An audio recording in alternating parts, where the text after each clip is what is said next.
What's going on, guys, and welcome back to another video. So in today's video I am going to be analysing Manchester United's last game that we went and played, Wolves at the Molineux, away from home. And let's just get straight into today's video. So we made one change from the last game against Chelsea. Talk about the starting 11. So we started with De Gea, Wan-Bissaka, Lindelof, Maguire, Shaw, Pogba, McTominay, James, Lingard, Rashford and Martial. Overall reaction, I think you guys all know the result by now. Manchester United went and drew to Wolves 1-1. Yes guys, it's the first draw for the season. 2 points dropped, unfortunately, for the boys. We've taken 1 point as well from the game. We missed an opportunity to take the 3 points. A big massive opportunity to take those 3 points. No words to describe it. Pogba cost us the game.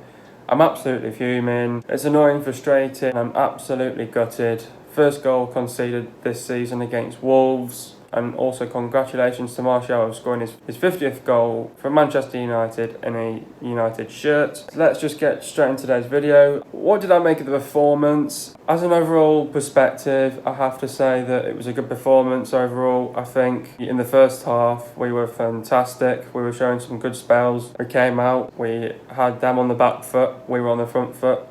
We created chances that we should have put in the back of the net and really should have took, really. We played some fantastic football, good times in good areas. As a whole, I think it was a good performance, but not good enough, I don't think, to win that game. Obviously, Pogba cost us the game. Practically, we would have won this game 2-1 if it wasn't for that stupid penalty. Nevertheless, I think it was a good performance. Overall, would you say it was a game of two halves? Possibly. Was it a fair result? Possibly. Really hard to take. It hurts a bit, actually, to go through a game like that where you've really probably dominated the game, controlled the game, and then you've walked away with a point and you should have really put Wolves to bed, probably in the first half. I think the performance was good, but just not good enough to grind out a good result against Wolves. Obviously, we know Wolves is tough to come up against. Like I said in my last video, I said they'll come out fighting, they'll have the fans behind them. They did. Second half, they were switched on, they made a change, they made an instant reaction, impact as well in the second half. They had that free kick, they hit the post, the fans got behind them, they had that momentum to go and score in that goal in the end, and you just can never give Wolves space and time on the ball, and you can't leave them open, because then they'll just get a shot on goal. It could be an easy goal, which it was at the end of the day. Take a bow, Neves. It was a fantastic goal. We just weren't good enough to grind out a good result. But for me, in the end, wasn't good enough to grind out a good performance and get it over the line. It is what it is. You've got to move on. Talking about the first half now. First half, I think Manchester United were brilliant inside the first half. We came out, we were on the front foot. We had them on the back foot, like I said previously. We created chances in the first half. Chances that we should have taken, which I also said. We played some good football, we had some good spells and bad spells. What I mean by bad spells, we were just, giving away sloppy passing. They managed to probably get a shot on target, something to improve on there. Obviously fantastic to get that first goal by Anthony Martial. You would have been thinking after that first goal, would have been thinking, right, let's just wrap this game up now and get a second goal. In the second half, United, we came out, we were expecting Wolves to react in the second half, and they did. They reacted very well. They brought in a substitution, like I said from previously, and then they got going. They had the fluidity. They had us on the back foot. We had some defending to do. You can't really do much about the goal. The goal was a fantastic goal. Like I just said, you just can never give them space or time on the ball, and you just can't leave them open. Someone should have put Neves under pressure. The pressure wasn't good enough, which forces them to score a goal and to get the shot on target to make it level. Obviously then the controversy happened with their goal, VAR. I'll get into that into this video as well. That pretty much summed up United's game, and then Pogba won a penalty. You would have been thinking, right, we've got a great opportunity here to get the 3 points. Pogba went and messed up the penalty, and I'll get into that in a minute as well. Maybe in a game of two halves, not good enough to get over the line and to get a good performance over the line against Wolves. We missed out on an opportunity, massive opportunity to take the 3 points from Wolves. Wolves have counted themselves lucky. We just got to make sure that we get them back at Old Trafford. What I also need to cover in this first half was we came out, we were on the front foot, and we made them uncomfortable in that first half. Wolves couldn't get going in the first half. but then they got going in the second half. Got that fantastic goal. United were chasing down the game way too late with about 10 minutes to go, because Ole Gunnar Solskjaer brings on the substitutions with about 10 minutes to go. And I think it's ridiculous to bring on substitutions with about 10 minutes to go, because you're chasing down the game, it's 1-1, and you want to win the game, and you're chasing the game down with 10 minutes to go. Yes, Manchester United can score late winners, but it's not all about that though. You got to think about it. If you want to chase the game down and you want to win the game, you bring the substitutions on earlier. Ole Gunnar Solskjaer did that last season as well. He needs to look at it and he needs to think, gonna have to stop bringing our substitutions on late. Yes, it might make an impact in the game, but it's just way too late. You need to bring them on earlier. And back in the Fergie days, he was bringing on our substitutions in the 60th minute, and we were winning the games from the 60th minute. So if you want to chase the game down and if you want to win the game and get a result and get the 3 points, you've got to bring on your substitutions on in the 60th or the 65th minute. Performance-wise, good, but not good enough at the end of the day. Why did Paul Pogba take the penalty? This is going to be the most talked about thing for the next 2 to 3 days, I think.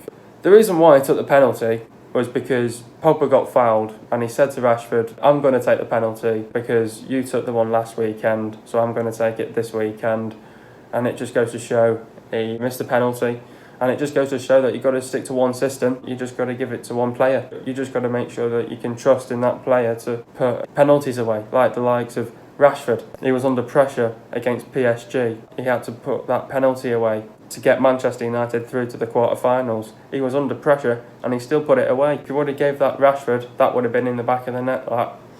It would have been. But yeah, that's why he took that penalty. But Pogba's now amongst the worst penalty takers in the Premier League history. Taken 11, scored 7, which means he's missed 4 penalties over the last 12 months. Shocking. It's absolutely shocking. I also need to cover the amount of the abuse of Pogba has got over the last 24 hours. I think our fans need to look at themselves and think it's not good enough. You should never be abusing someone just because of one penalty. At the end of the day, this is football. Football is football, and this is what football does to you. You cannot be aiming it at one player. Yes, I had to go at him as well.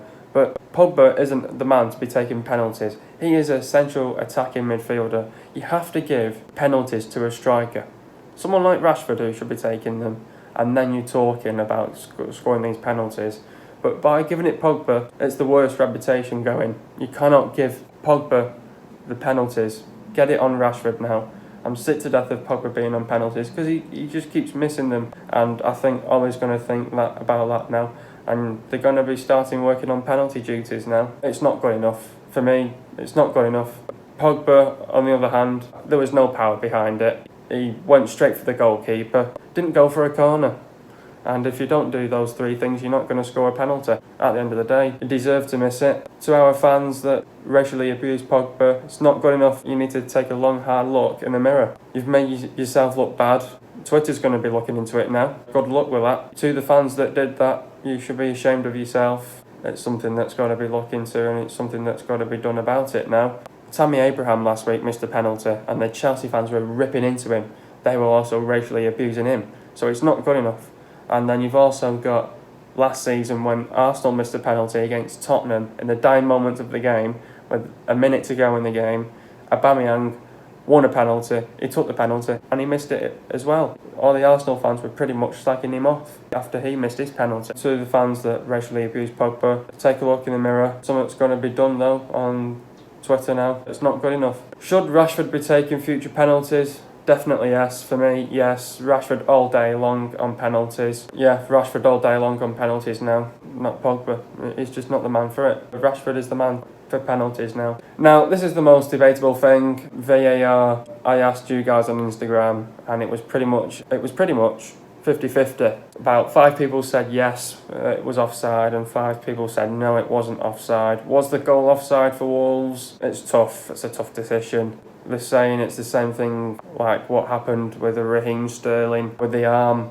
But at the end of the day, you can't score a goal with your arm. And also, there's a new rule now with the handballs. So, really, firstly, I've got to point that out, that you can't score with your arm. But then, actually, if you look at where the ball is, that's over the black line. I don't know if you're looking at the black line or the yellow line, But for me, if you look at where Lingard's foot is, and if you look at that ball, you can zoom in. I don't know, it's a tough decision. 5 people said yes, it was offside, and 5 people said no, it wasn't offside. But for me, tight decision, tight call, but some of these calls need to be more consistent, and the referees are a joke this season. We're all saying that, you know, they needed the help that they needed, but still they clearly need the help, because they're still not consistent with the free kicks and the fouls. So they still need to look at themselves in the mirror, still, these referees, because they're still not consistent. VAR's not consistent. It keeps getting the wrong call. I got told yesterday that it's going to take VAR 10 years, and I'm going to be 29. It's going to take VAR 10 years. Properly work for VAR. I'm going to be 29 when it's going to fully work, you know. 10 years. Ridiculous. Who is my man of the match? My man of the match has to be straight down Aaron Wan-Bissaka. He was fantastic in the game. Just pretty much doesn't let anyone past him. Getting into the goal now. First goal, Shaw passed it to Lingard. Lingard passed it to Rashford. Rashford puts the ball through to Martial, and Martial fires it in the back of the net for 1-0. Fantastic goal by Martial. Like I said previously, he scored his 50th goal for Manchester United in a United shirt. So congratulations to Martial. Getting into the stats now. Possession-wise, Wolves only had 35%. And Man United had 65%, so you could clearly see that Manchester United were dominant and in control of that game. It's a tough pillar to swallow. It's hard to take. It hurts as well. It hurts when you see it back as well. Goals, obviously. Wolves scored 1, United scored 1. Total shots. Wolves only had 6 shots and United had 9 shots. Shots on target for Wolves, they only had 2 on target. Wolves had 4 off target. Manchester United had 2 on target as well, and we had 7 shots off target. Terrible. I think shot accuracy for Wolves it was 33.3%, and for Manchester United it was 22.2%. Not that great. Shots inside the box, Wolves had 5, so if you think about that, Wolves had 6 shots and 5 of them were inside the box. That was easy enough that you could work out what had happened outside the box for Wolves. For Manchester United inside the box it was 5, so if you work that out as well, do the maths there, and then shots outside the box for Wolves was the shots outside the box for United was 4. Easy maths there. Total passes for Wolves, 352 passes. For Manchester United it was 652 passes. This is the most passes Manchester United have had so far this season, and we're only in game 2. It shows that who was in control more of that game, and that was dominant. Probably clearly shows that who probably deserved it more, but I said it's a tough pillar to swallow. These things happen in football. Got to move on from it, onwards and upwards. Pass accuracy for Wolves it was 74.7%, and for Manchester United it was 86.8%. It would be a lot more higher because United had more passes than Wolves anyway. Getting into the substitutions now, Lingard went off for Mata. Talk about Lingard's performance. Began too far forward at first, but dropped deep for the goal and played a key role in it. His slashed effort at 1-0 proved costly. James went off for Greenwood. Talk about James's performance. His promotion to starter was always liable to come too early, and it did. Struggled to control or keep the ball, got booked for diving, and his crossing was poor. Just something to work on at the end of the day. Rashford went off for Pereira. Talk about Rashford's performance. Crossed superbly for Martial on 19 minutes and claimed the assist for the Frenchman's breakthrough. Quieter in the second half. Next up, it's Crystal Palace. Palace, they're a team that have not got off with the best of starts to their Premier League this season. They've drew and they've lost. Palace, they'll be looking to bounce back this weekend. We're going to be expecting a reaction from them this weekend. You could clearly see that Roy Hodgson was not happy with his team in his post-match interview. Wasn't happy with the team performance. We're going to be expecting a reaction from them. They know it's tough to come up to Old Trafford, so it's going to be hard for them to get a result against us away from home. We bought Aaron Wan-Bissaka from Palace, so he's definitely going to tell our players of Roy's tactics. He's going to have to cover off Van Aanholt as well, so Van Aanholt will be running at Aaron Wan-Bissaka, so it'll be good for someone like Aaron Wan-Bissaka who's already played for Palace, and he'll know one or few tactics that he had in mind as well. So we're going to be expecting a reaction from Palace this weekend. I think they'll come out fighting. They're going to give it everything. But for us wise, we just need to be physically and mentally prepared. We mentally need to keep our heads up. We don't want to switch off now after that game against Wolves, so we need to keep our heads up, just look forward now to our next game against Palace this weekend on Saturday. I think at the end of the day, Palace, we don't have, like I said, they don't have Wan-Bissaka now. They've promoted one of their centre-backs as a right-back now, and that's Joel Ward. That's not his main position. They'll probably change things up though for our game on the weekend. Maybe a few different tactics may come in play. Palace, they've obviously got some fantastic players in there. They've got the likes of Van Aanholt, Townsend, Ayew, Zaha, Benteke. They've got a new signing called Camarasa, however you say his name, is a Spanish guy. A new signing for them, not played yet. We're going to expect in a good game against Palace. They'll give us a good game. They'll fight till the end, from minute 1 to minute 90. I think we just got to stay on it mentally. United-wise, we just need to keep our chins up and heads up high. We're only in match day 2, so things can change. It's a good start for Manchester United at the end of the day. 4 points in the space of 2 games, but without a doubt this game feels like 2 points drop for sure. Hurts a bit. You've got to move on from it though, and you've got to look forward now to the weekend against Palace. I think it's going to be a tough one.